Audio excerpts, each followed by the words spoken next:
And that's so terrible because that was such a good run. That was a good run. We'll get it even That better. just means this will be even better.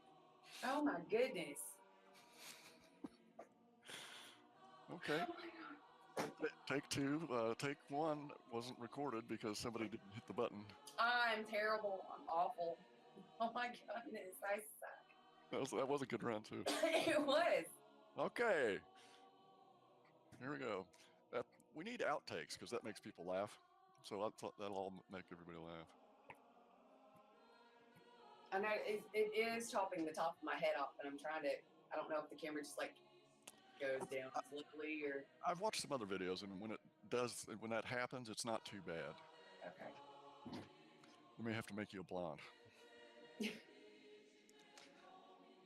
Well, we get a wig. Okay. Okay. Welcome to episode 3, and today's victim is Mary Tudor, Queen Mary the First. And what's her nickname? Bloody Mary. Have you ever heard of Bloody Mary? Oh yes. What do you know about her? Daughter of Henry VIII. That's right. And what's her mom? What's her mom's name? All right. Well, Mary Tudor. She was the only child of Henry VIII and Catherine of Aragon, who was the first wife of Henry VIII. Okay. Yeah, because he got around a little, didn't he? Oh yes, he had 6 wives, I believe. Oh, 6. He Catherine of Aragon was his first wife. And she died. Let's give him the rhyme. Died, beheaded, beheaded, survived. Yes, that's a good rhyme to remember. I've never heard that. But I learned it in junior high. And it's just something you can't forget. Right. Well, as we all know, Henry VIII is known infamously for divorcing Catherine of Aragon so that he could marry his mistress, Anne Boleyn. So, Okay. Yeah, my foot hit the cord and jerked the cord. Okay. So, You just can't say Catherine of Aragon, Henry VIII. Yes. Okay. So, she ascends to the throne in 1553 after the death of her younger half-brother, Edward VI. Edward was the son of Jane Seymour and Henry VIII, who was his third wife. She died in childbirth. But Edward was a sickly little kid. He came to the throne at the age of 9 and he died when he was 15, I believe. Oh, wow. So he was really young, but he was a real sick kid. We all knew he wasn't going to make it to adulthood, unfortunately. But so Mary ascends to the throne in 1553, which probably didn't look like a good idea at that time either. We're at the tail end of the Dark Ages. Okay. So there's a lot of famine and disease, and people are hopeless, and it's cloudy, and it's dark, and it's gloomy, and so she's looking at this. Is this really a situation I want to get myself into? Right. Because, Protestantism is on the rise everywhere. It's spreading. Everybody's starting to pick up on Protestantism. And Mary is a devout Catholic because, of course, Catherine of Aragon was a devout Catholic. Okay. And so she wants to, as a devout Catholic, she knows that she's fixing to walk into a country where she's going to have to do a lot of converting. Okay. And the Protestantism was at the behest of Henry VIII because he wanted a divorce? Yes. The man who so famously, began his own religion so that he could divorce his wife. Okay. Well, it's true, but, it's somewhat true. Okay. He did. He put in the Act of Supremacy, which declared him the supreme head of the Church of England. Okay. It's good to be the king. It's good to be the king. But what that meant was that it separated them from the Pope in Rome. So they didn't have to answer to the church. The church excommunicated them, and Henry just made himself the head. With me? Okay. All right. So. And then he proceeds to start fighting France. Yeah, and he proceeds to start fighting France just for territorial reasons. Okay. And that's it. He just wants territory and has nothing better to do other than he thinks that land's his and he should go and reclaim it. Wow. So for all these useless wars, we have money just down the drain. Okay, so by the time Mary comes along and decides to take the job of queen, if you can say it that way, basically the coffers are empty. Yes, absolutely. So which would be Edward VI is her younger brother and is a Protestant. And so when she comes to the throne as a Catholic, there's some friction when when she comes to the throne. There is some friction because Edward's whole regime was Protestant, she's Catholic. But one of the first things to do that she does as queen is that she has her parents' annulment reversed. So basically, the annulment never happened, which means her parents' marriage, Henry VIII and Catherine of Aragon, was legit. And because she was the only daughter of them, and he was her first, Catherine was Henry's first wife, that makes her a legitimate monarch. That makes her right to rule goes without saying. Like, nobody can challenge that. So that's the first thing that she did. And the second thing she did was repeal the Act of Supremacy. So all that does is restores Catholicism back as the main religion for England. Oh, okay. Yes. So Mary felt that it was her duty, her purpose, her purpose from God to convert everybody to the one true faith of Catholicism. Like, she thought God had charged her personally with this role, and she felt very, very serious and was very passionate about it. So restoring Catholicism to England was one of the first things that she felt was important to do. Anyway. I'm with you. So after she does that, her cousin, Cardinal Reginald Pole, he comes from Rome, and he brings with him a document of absolution. And all that says is that the Pope basically just forgives England for their spiritual transgressions. Okay, so that puts them in good standing with the church, with the Pope, basically. Mm-hmm. Yes, we're all Catholics. We're all good people again. Please love us again. So yes, the church is, we're all family again. Everybody's on good terms. And so that's great. Well, then Mary decides she wants to marry Philip II of Habsburg, Spain. Now, Philip II is the son of Charles V, who is the Holy Roman Emperor at the time, and is Mary's first cousin. Now, Charles tells Mary, look, I'd marry you myself, but you're 10 years old. You're 10 years younger than me. I'm an old man. Got wars going on in Europe. Like, why don't you marry my son? He'll do you better. Well, Mary, being, the woman that she was, yes, exciting. Philip II was 10 years younger than Mary, and he was blonde hair, blue eyes, looks good. She was 37 when she come to the throne. So she was already getting up there in years, pushing 40.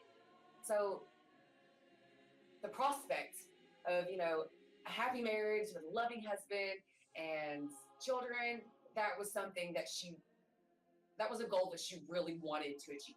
Okay. Yes. So she tells the people of England, I'm going to marry Philip II of Spain. Well, England is not happy at all. They're very upset. Okay, and this is probably the Protestants mostly. I would think that the Catholics probably wouldn't mind. Yeah, probably. I think it would be safe to assume that this was more Protestant fueled. Yeah. Because of the religious background. Right. But it was basically just a lot of Protestants complaining that. There's some water right there on your right. Oh, thank you. Actually, I have a bottle. Never mind, I'm just gonna drink. Anywho. Or was that vodka? I forget. You just in my face would have said it all. It was vodka. Anyway, so they're not happy about it. And it's safe to assume that this was more Protestant based, but the fact of the matter is that the English people didn't want a Spanish king. They didn't want the Spanish influence. They didn't want to be involved in the European wars. They didn't want their wars to come to England. They didn't want a Spanish king.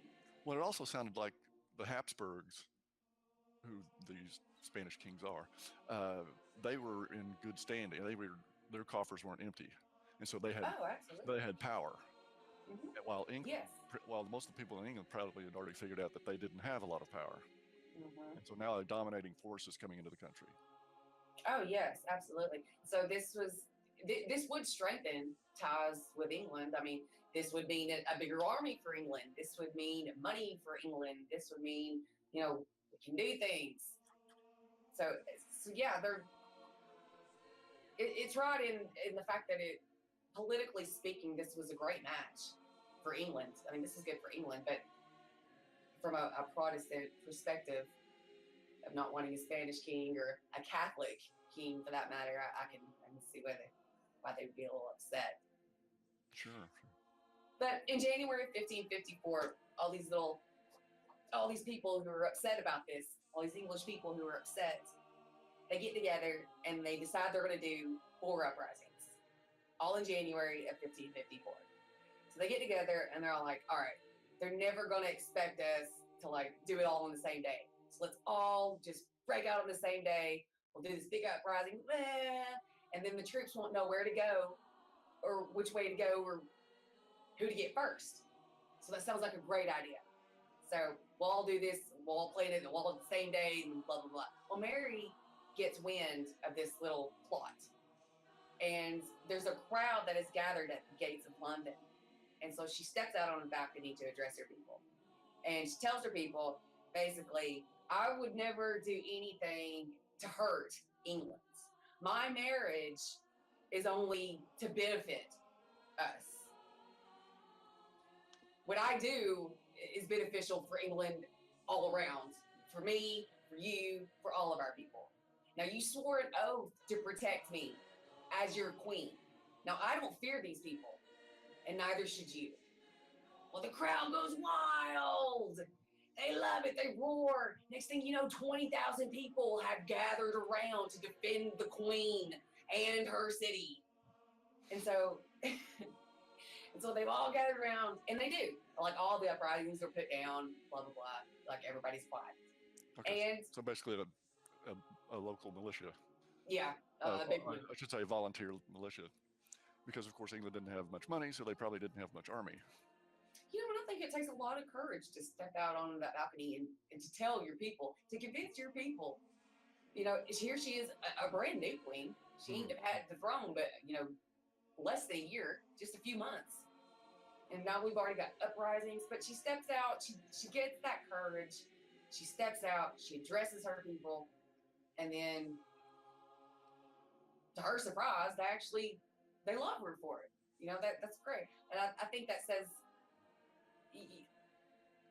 Mary almost would put you in mind as someone who's quiet and reserved, but to see her actually take that step, that action of courage, I think that speaks a little bit of her character. Sure. And so we've got all these uprisings. And at the time, women probably didn't do that a lot. Right, yeah. I mean, this is a queen on the throne, a rightful monarch. An heir. Rightful heir. We've had kings all up until this point. This Mary is the first actual queen that we have. Oh, okay. So this is unheard of completely. So she's women. Yeah, she's writing the book. Yeah, she's writing the book, literally, on how to do this. And she's trying to convert everyone to Catholicism.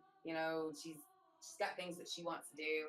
It's a lot. But for a woman, though, to take it on and to do it, it tells something about her character. Yeah, it makes her remarkable. Yes, I agree. And she pulled it off. She did. So now we got all these uprisings. We've got that cleared up. Well, her advisors come to her and it's like, I think your sister Elizabeth was in on this Protestant stuff. Like, I think you should do something about that. And Mary tells her advisors, that's my sister. She tells me she's a devout Catholic, and she was. Like, Elizabeth, who was was the daughter of Anne Boleyn, who was Henry's second wife. She was a devoted sister, and she was a faithful sister and a loyal sister. And she was always at Mary's feet, willing to help her do whatever she needed done, and was there for her. So, I mean, I have a redheaded sister, so I know what a pain they can be. So, but I thought Mary handled it very well. What she did, she was like, all right, like she probably is, but I don't have actual proof. So I'm not going to kill her. Because if I kill her, then it would be regicide. And that's the execution of a monarch. And if the people see me kill my sister, who is possibly next in line for the throne if I don't have any kids, then they'll think it's okay to kill me. If they see me kill a queen, then they'll think it's okay to kill a queen, and then they'll kill me. So I can't kill her. I think I'll just be the bigger person and not kill her. So she locks her into a tower for a little while. But, at least she didn't kill her. So Philip and Mary, they're married now. Philip is cold. He's distant. He doesn't like her. He leaves England after 13 months of marriage. Like, that's how much he's not happy about her. Yeah, it doesn't sound like they're getting along at all. No. Like you made the comment, what am I going to do with this old bitch? Because, he literally just did not like her. And that, that's heartbreaking for Mary because she wanted that. She wanted to be a wife. She wanted to be a mother. She wanted that warmth and affection that you get. But Philip didn't offer it to her, and it just wasn't there. But she gets pregnant. And her pregnancy becomes the pinnacle of her entire reign. Because during her pregnancy, we just put these uprisings down. We think sister might be in on the plot, but we can't prove it. But now we've got all these people who've done these uprisings, and we got to put them on trial because we got to do something about it. We can't just let them walk away free. So because Catholicism has been restored back in England, the Heresy Acts on law that means that now that Parliament can act on this treason, on these outbursts of these Protestant outcries, because now it's blasphemy against the church. See what I'm saying? What's that?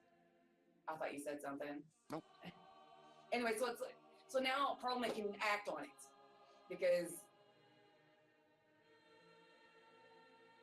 Parliament can act on it. They can take action in basically executing people now. Oh, okay. So we have all these trials. And what Mary thinks was an uprising about Protestantism and restoring the evangelical church. Okay, and about the marriage? No, it was really about the marriage. Oh, okay. Like, the people were against her marrying Philip, a Spanish king. Okay, that's what these uprisings were about. Okay, and it's mainly the Protestants, probably. I don't think the Catholics would have had too much of a problem with it. They may still not like Spanish, but at least he's a Catholic. Right. For them. But the Protestants would have thought that was terrible. Mm-hmm. So now Mary, she thinks, in her mind, that it's Protestants wanting to restore the evangelical church. So she puts these people on trial because now we can, now that the Heresy Acts have been reinstalled. So now she can put these people on trial for blasphemy and blah, blah, blah, blah. So what she does, she thinks it's all about Protestantism, not about the Spanish king, not about marrying Philip. She thinks it's about Protestantism. Okay. Well, the first person to go on trial was a Protestant preacher by the name of Rogers. And there were several other guys after him that ended up being executed due to this uprisings. Okay. But when they did, they basically walked into the fire, like they welcomed it. It made martyrs out of all of them. They became Protestant martyrs. Mary wrote in her diary journal, "You cannot reason with a Protestant." Oh, yikes. And there was nothing, she didn't know what to do about it. But it becomes the period in her life where she's infamously known as Bloody Mary, because it's during this period that she ends up being responsible for the burnings of over 300 men, women, and Protestant children. And unfortunately, while it may not have been her physical hand to execute him, it was her reign and her rule and her act of parliament that did it. But she did it all in the name of God, though. And she did it because she thought that's what she was charged as her duty by God to do, was to convert everyone to the true faith. And if she didn't, all of these people were going to hell. So she had to convert them. And can't reason with the Protestants. So the church doctrine says that if you do what you must by fire and sword, if you have to. Is that right? I think so. The Catholics, the church will be restored or what, by fire and sword. That's how you judge. That's how you'll be judged with, by fire and sword, or that's what you'll come after you or something with fire and sword. I don't know that one. That's how you rule with fire and sword. Anyway, they took that literal. Yeah. And and so they took the literal and it burning 300 people. But after all the burnings or whatever, you think that, what now? So, but she's got a baby on the way, and how exciting. She's got a husband, she is on the throne, and now she's got an heir on the way. So that's great. And that's her dream, right? And that's her dream. And she's finally seeing her dream. And, she's starting to convert everyone. She's already got the, Catholicism reinstated back to, the main religion or denomination of England. And so her dreams and her goals are within sight until her due date comes around. And we're waiting for a baby, and we're waiting so much so that the doctors keep pushing her due date, keep putting it off, they just misread the timeline deal. We misjudged the due date. Okay. Until finally it becomes apparent that no baby's coming at all. Oh, so something else is going on. Yeah. But according to historians, we don't know if she miscarried, had a stomach tumor, or if she just psychologically convinced herself that she had wanted a child so bad that she became pregnant in her mind. So, I think she lost the child. Probably. Although, tough to say. She might have had a stomach tumor. I mean, that's believable too. There's no telling. But either way, it's really sad. And now here, just a year later, here it is 1558. Her husband has left her, has gone back to Spain because he's not happy with her. It's cold, he's distant, he doesn't want to be with her. She's got a country who she's not converted. She's not converted everybody, so she has failed God. Oh, okay, so the campaign wasn't successful.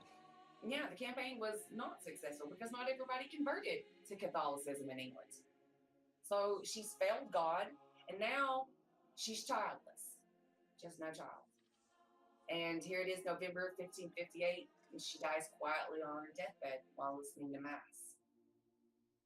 And they found, Mary always carried a prayer book with her everywhere she went. And when they come in, to get the body after she died, they found her prayer book sitting on her nightstand beside her bed. And when they picked it up and went through the prayer book, there were 2 pages that had been tear-stained and blotted and smudged. And both of those pages, but they had to do with, one was the uniformity of the church, with everybody being Catholic. And the second page had to do with women having children. It was their duty to their children. And I think that's the saddest thing that anybody, that's one of the saddest things I've ever heard. Because, it's important to remember her as a human being. In essence, she was a woman with hopes and dreams. And none of that was fulfilled. Yeah. And it's easy to look back and, she's a queen. She must have it made. Her life must be just completely easy. She just snaps her fingers and somebody goes against her or something or whatever. But they are human and they are people and they suffer everything everybody else suffers. You know, and I think that's so important because a lot of people do. When they think history, they just think facts and figures. And it's so important to remember the humanistic element of all of this. You know, it's that people are human. You know, they have hopes and they have dreams and they feel and they have bad days and good days just like everybody else. And it's why I think Mary Tudor is one of the saddest stories that I've ever heard. Because she did. She left this world unfulfilled. A husband that didn't love her, childless, and her one duty from God to convert all of her people, to save all of her people. She didn't even do that. And you know, when it sounds like a lot went on during her reign only lasted 5 years. She died in 1558 at the age of 42. You know, we think that's young today. To me, that's young. I mean, but it's actually incredible for that time period, for women especially. Even for a queen. Even for a queen. But her reign was only 5 years long. Seems like a lot happened in that 5 years. But she's known throughout history as Bloody Mary. And unfortunately, well, I do believe that she will continue to always carry that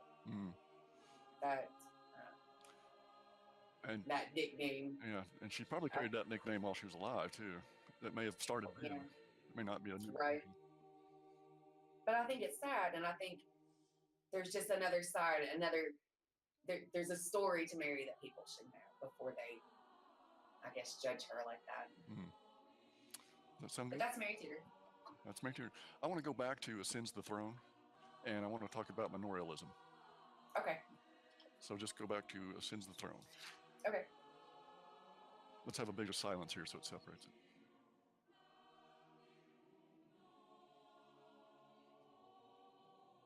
Okay. All right. So Mary ascends the throne in 1553 after her younger half-brother, Edward VI, dies. Now, Edward is the son of Jane Seymour and Henry VIII. He was actually Henry's only son. And he came to the throne at the age of 9, but he died when he was like 15. Okay. So he was only on the throne for 5 years. Okay, so he had some health issues, I guess? Yeah, he was a sickly child. He wasn't expected to live long. Oh. But yes. And at first Mary wasn't too excited about becoming Queen of England? No, she wasn't too excited about becoming Queen of England. I mean, personally, when I would, to imagine if you were her for a moment, I mean, to look at it, you know, it's the Dark Ages. You got famine everywhere. People are starving, disease, dark, gloomy, cloudy. England's, broke. They're bankrupt from Henry's wars with France. Oh, okay. So that's what that's what emptied the coffers? Yes. Okay. Well, and the economic system at the time was manorialism, which is basically self-sufficient manors run by lords, and the serfs and peasants would serve that purpose. And that basically meant there wasn't much trade because all of these little fiefdoms are self-sufficient and they don't need to trade necessarily. And that would have kept the economy very small, and that would have made the tax system very small, and therefore to recover from heavy spending that Henry was doing would be almost impossible in any short time frame. Absolutely. I've always referred to the manorial system as the Christian version of the caste system. Very much so, very much so. That'll do it. Tell me we recorded. Yes, we did record. I can fish stop broadcast. Okay. Although I think the first take was better. Maybe.